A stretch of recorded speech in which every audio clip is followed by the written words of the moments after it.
고린도 교회 안에서 바울이 전한 복음을 해방하는 사람들이 있었습니다.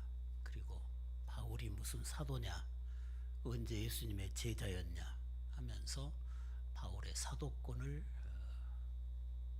부정하고 바울이 전한 복음이 잘못된 것인 것처럼 하면서 율법, 구약의 율법으로 돌아가게 만들려고 하는 거짓 교사들이 고린도 교회에서 교회를 어지럽혔던 거죠.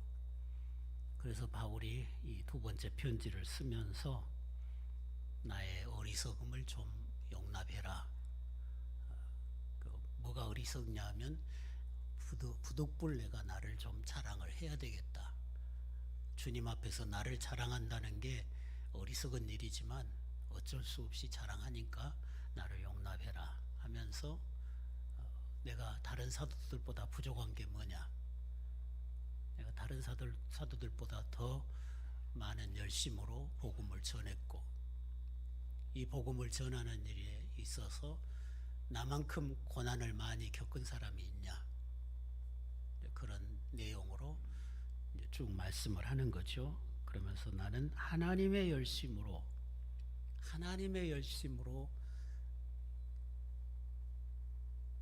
그리스도 밖에 있는 자들을 전도해서 그리스도와 중매를 시키는 그런 일을 해왔다.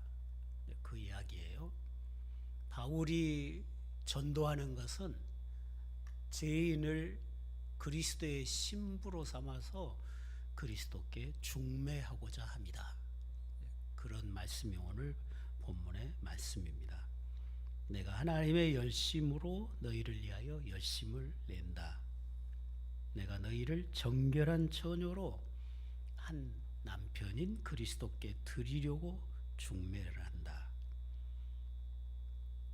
그런데 강교한 뱀이 에덴 동산에서 하와를 꿰어서 죄악에 빠지고 하나님을 배신하게 했던 것처럼 너희들도 강교한 뱀이 와서, 사탄이 와서 너희들을 꿰어서 그리스도에게서 등을 돌리게 할까, 그게 걱정된다. 이미 그런 뱀의 꾀임에 빠져서 순결함을 잃어버린 이런 성도들이 고린도 교회에 많이 생겨나게 된 거죠. 바울이 열심히 전도를 해서 예수 믿게 하는 것은 신랑 되신 그리스도께 성도를 신부의 자격으로 중매하는 것이라, 그렇게 표현을 했습니다. 에베소서에도 보면 예수님과 성도들의 관계를 신랑과 신부의 관계로 표현을 했죠. 이 세상에 있는 관계 중에서 가장 인격적인 관계, 가장 전체를 다 주고받는 사랑의 관계가 부부 관계이기 때문에 하나님과 자기 백성과의 사랑의 관계, 인격적인 관계를 부부 관계에다가 새겨서 말씀을 하고 있는 거죠. 예수 그리스도께서 자기 자신을 전체로 우리에게 내어주셔서 우리의 신랑이 되시는 거고, 그런 주님으로부터 구원을 받았으면 이제 우리도 우리의 모든 것을 다 주님께 드려서 주님을 사랑하는 삶을 살아야 된다는 거죠. 그게 순결한 신부인 거죠. 근데 하와의 뱀의 꾀임에 빠져서, 마귀의 꾀임을 빠져서 자꾸 신랑 되신 주님만 바라봐야 되는데 다른 걸 바라보면 안 되잖아요. 신부가 자기 남편만을 바라봐야지 자꾸 딴 남자를 바라보면 그 가정이 깨지는 거잖아요. 마찬가지로 우리는 오직 주님 한 분만을 바라보고 주님을 사랑하는 순결함으로, 진실함으로 신앙생활을 해야 되는데 자꾸 세상 것을 바라보고 주님보다도 돈을 더 사랑한다든지 주님보다도 세상의 다른 것을 더 사랑하고 의지하면 뱀의 게임에 빠져서 하나님을 배신한 하와 똑같이 된다는 이야기예요. 그래서 내가 너희들을 그리스도께로 중매한 후에 너희들이 뱀의 사단의 게임에 빠져서 예수님만을 사랑하는 순결한 그 믿음을 잃어버리지 않도록 하라고 하는 그런 말씀이죠. 남자가 어떤 여자를 만나서 결혼하느냐가 그 일생을 살아가는데 매우 중요하죠.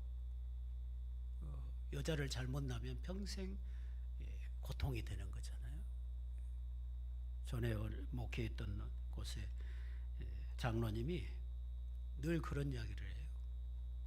자신은 총각 때부터 신앙생활을 했는데 결혼을 불신 안 믿는 처녀하고 한 거예요.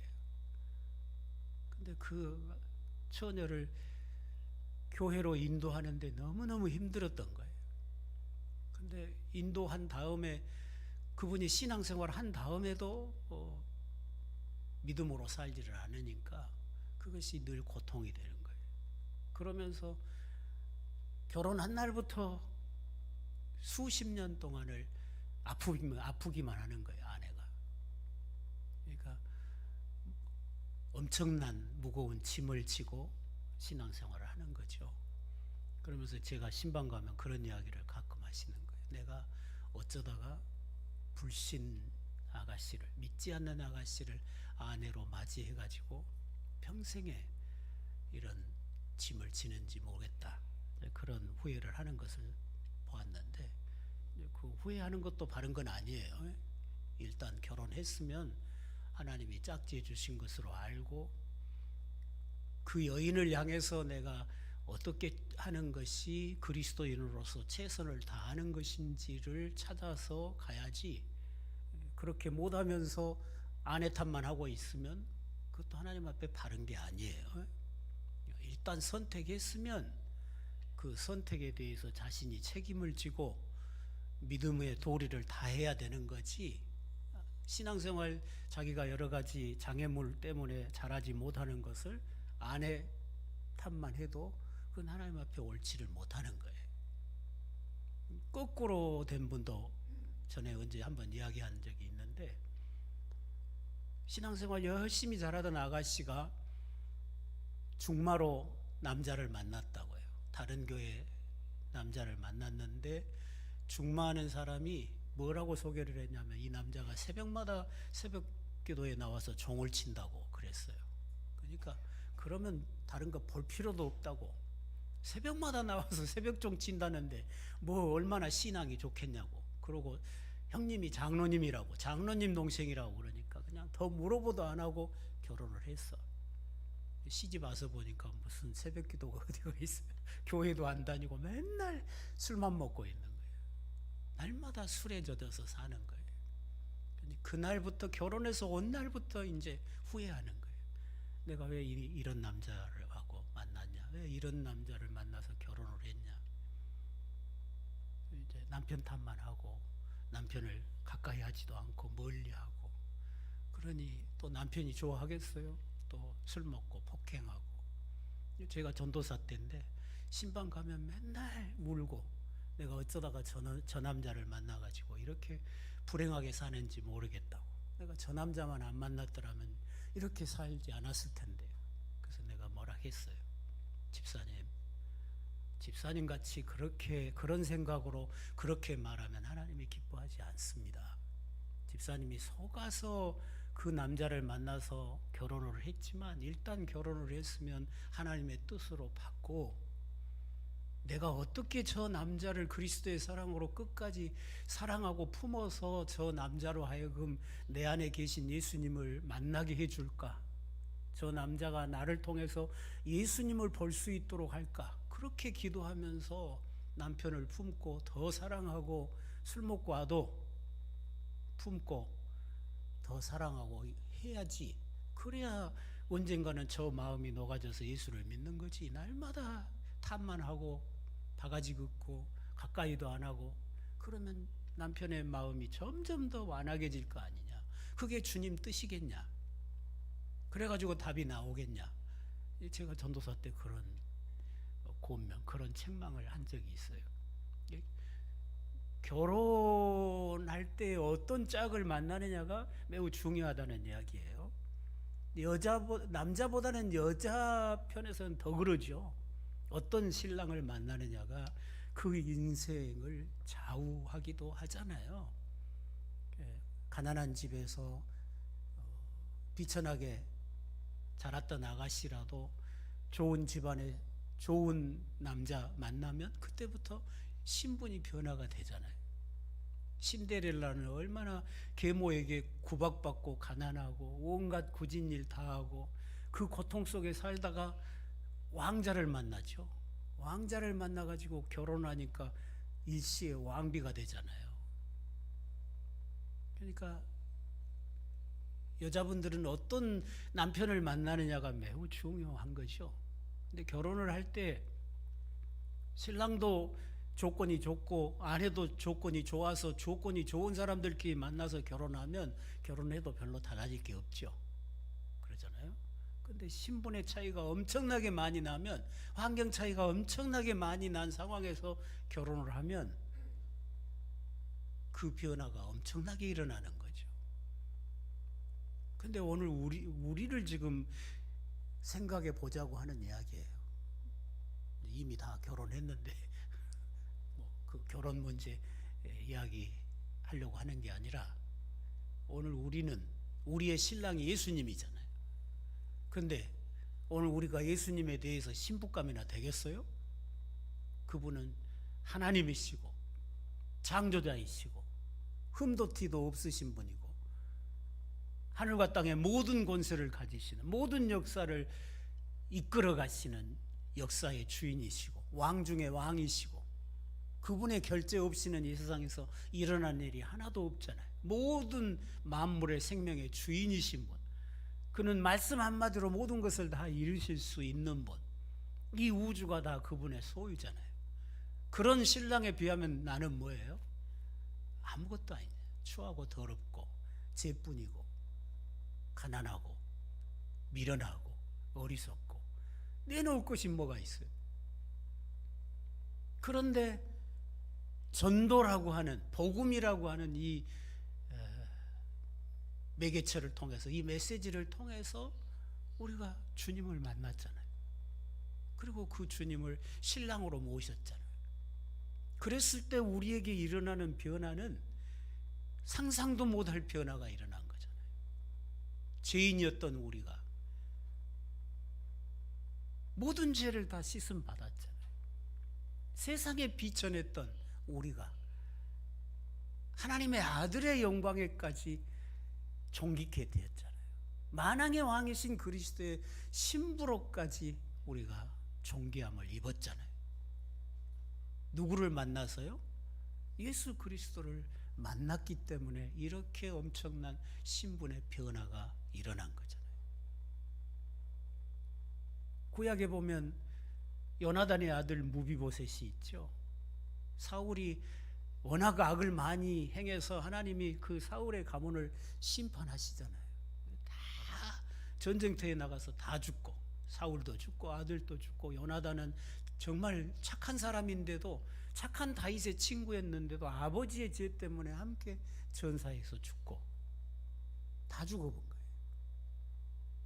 시간이 좀 흐른 후에 다윗이 신하들에게 명령하잖아요. 혹시라도 사울의 가문에 한 사람이라도 남은 자가 있는가 좀 찾아봐라. 그러니까 온 나라를 뒤져서 찾으니까 요나단의 아들 무비보셋이 살아있는 거예요. 근데 두 다리가 다 장애자가 된 절름발이로 참 빈민촌에서 가난하게 살고 있는 거예요. 할아버지하고 아버지가 전쟁터에서 죽는 날, 전쟁터에서 죽었다고 하는 그 전사의 소식이 온 날, 유모가 그 무비보셋을 품에 안고 있다가 그 불행한 소식에 아기를 놓쳐버렸어. 깜짝 놀라가지고 아기를 놓쳐버렸는데 그 아기가 떨어져서 두 다리가 다 부러져 버린 거예요. 근데 그때 당시에 부러지면 끝나는 거지, 뭐 수술을 할 수가 있어요? 뭐 고칠 방법이 있어요?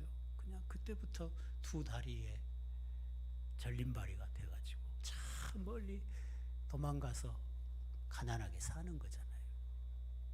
근데 다윗이 데리고 와서 너 이제부터 왕자들과 함께 살아라. 왕자의 상에서 왕자들과 같이 먹고 왕자들처럼 살아라. 그리고 너희 할아버지가 가졌던 재산, 밭이며 땅, 집 이런 거, 너희 할아버지의 재산 다 너에게 주겠다. 그러니까 저 빈민촌에 장애자로 거지처럼 살던 무비보셋이 한순간에 왕자같이 돼버린 거잖아요. 엄청난 신분의 변화가 일어난 거죠. 사울이 다윗의 원수잖아요. 사울을 죽이려고 10년 이상을 사울이 다윗을 죽이려고 쫓아다녔잖아요. 그런 원수 같은 분의 손자인데 다윗은 그렇게 사랑으로 대접을 한 거죠. 그래서 구약 성경에서 가장 엄청난 신분의 변화가 하루아침에 일어난 사람 중에 한 사람이 이 무비보셋인 거예요. 그런데 저와 여러분은 이 무비보셋에게 일어난 이 놀라운 변화, 놀라운 신분의 변화, 환경의 변화보다도 더 큰 변화가 우리에게 일어난 거예요. 기적이 일어난 거예요.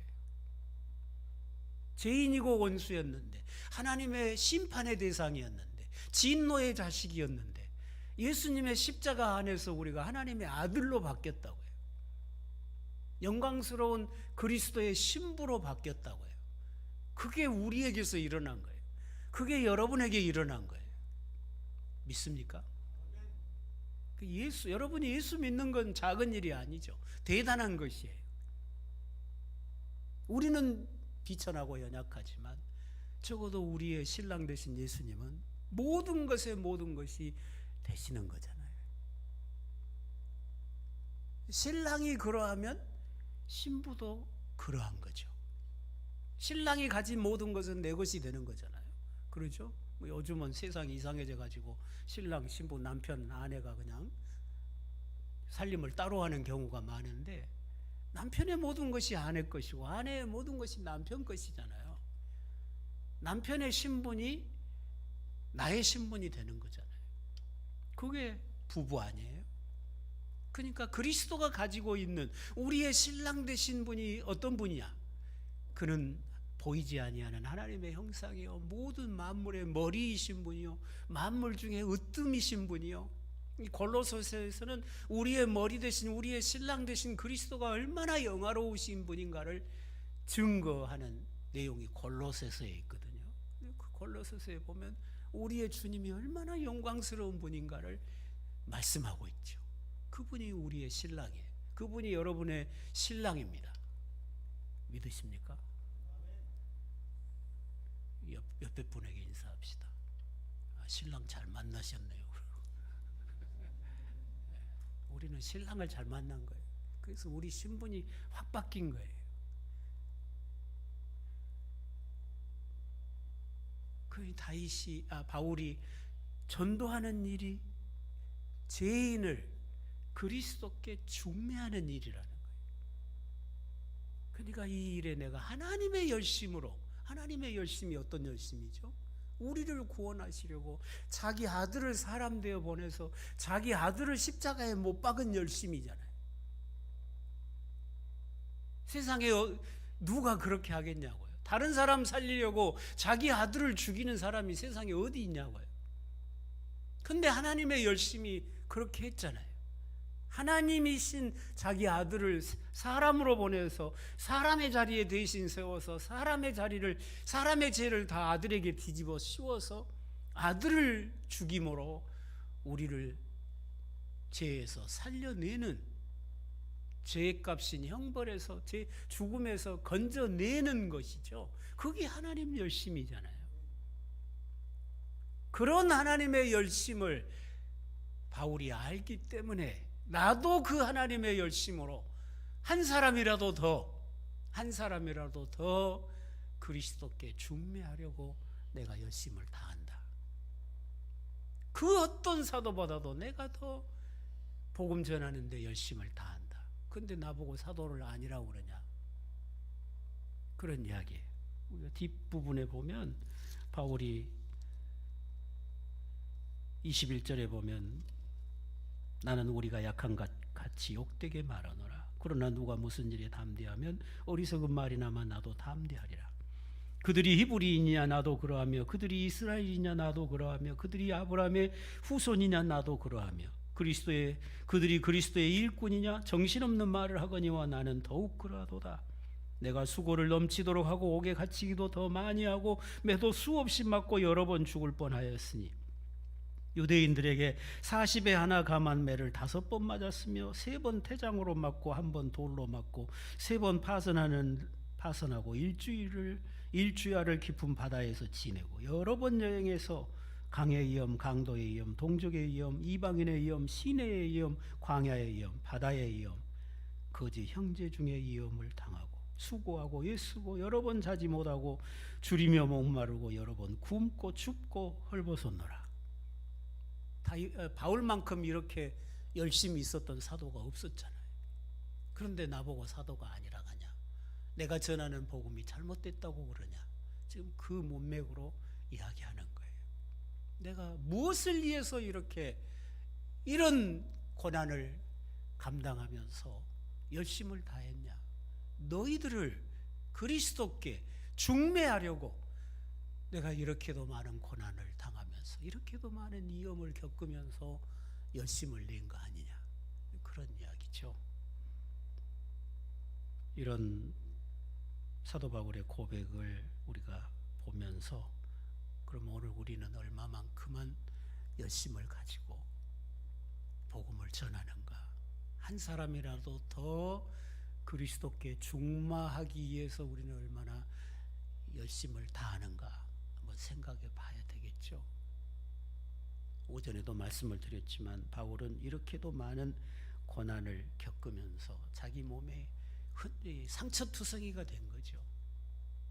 그 상처, 주님 때문에 태장으로 맞고 40에 하나 감한 39대의 권장을 맞고 그 온 몸이 상처투성인 거죠.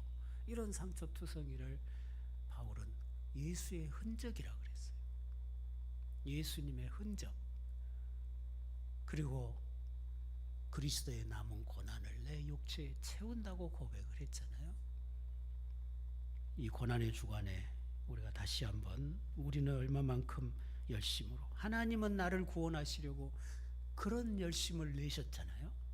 창세 전부터 나를 구원하시기 위한 일을 시작하신 거잖아요. 우리 주님도 나를 구원하기 위해서 십자가의 그 저주의 길을 가시면서 나를 찾아오시고 나를 구원해 주신 거잖아요. 그런 은혜를 입은 우리가 주님이 우리에게 베푸신 이 크신 은혜도 큰 것으로 여기지 않고 내가 그리스도의 신부의 영광을 입은 것도 중요하게 생각하지 않고 세상 것이 더 중요하고 돈 버는 것이 더 중요하고 세상에서 내 이름 얻는 것이 더 중요하고 내 육신이 평안한 것이 더 중요하다면 그게 뭐예요? 뱀의 꾀임을 받고 사는 거잖아요. 신부는 오직 신랑 한 분만을 바라보고 신랑 한 분만을 사랑하고 신랑 한 분만을 존경하고 신랑 한 분만을 존경하면서 순종하는 게 신부의 거룩함인 거죠. 신부의 진실함인 거죠. 오늘 우리가 그리스도를 향해서 그런 순수함과 그런 정결함이 필요하다는 거죠. 그래야 신랑 되신 주님이 가지신 모든 영광을 우리가 영원토록 함께 누리는 거룩한 신부가 된다는 거죠. 우리를 거룩한 신부로 받아주신 그 주님 앞에서 신부로서 입은 이 영광스러운 옷을 우리 스스로 더럽히고 살면 안 되겠죠. 무엇이 우리를 더럽히는 거예요?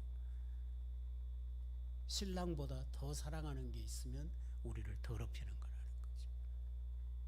주님보다 내가 더 사랑하는 것이 있을 때 신부된 내가 더럽혀지는 것이다. 내 삶에서 내 마음속에서 결단코 주님보다 더 사랑하는 것이 없도록 그렇게 사시기를 바랍니다. 그렇게 살기를 다짐하는 고난의 주간이었으면 좋겠습니다. 주님이 어떤 열심으로, 하나님이 어떤 열심으로 자기 아들을 십자가에 못 박았던가, 주님은 어떤 열심으로 나를 위하여 십자가에 대신 죽어주셨던가, 그걸 생각해보고 나도 그 주님을 위해서 믿는 둥 마는 둥 그렇게 신앙생활 하지 말고 믿는 것 같이 열심을 다해서 최선을 다해서 마음을 다하고 뜻을 다하고 힘을 다하고 목숨을 다해서 그 주님, 신랑 되신 주님을 사랑하고 순종하는 그런 신앙으로 회복되어지는 은혜가 있으시기를 바라는 것입니다. 나 같은 죄인을 마다하지 아니하시고 신부로 받아주신 그 주님의 은혜를 깊이 감사하고 신부로서의 영광, 주의 몸된 교회로서의 영광을 회복하는, 신부로서의 그 영광을 우리가 손상시켰다면 그걸 다시 회복하는 그런 한 주간 시간들 되시기를 주의 이름으로 부탁을 드립니다.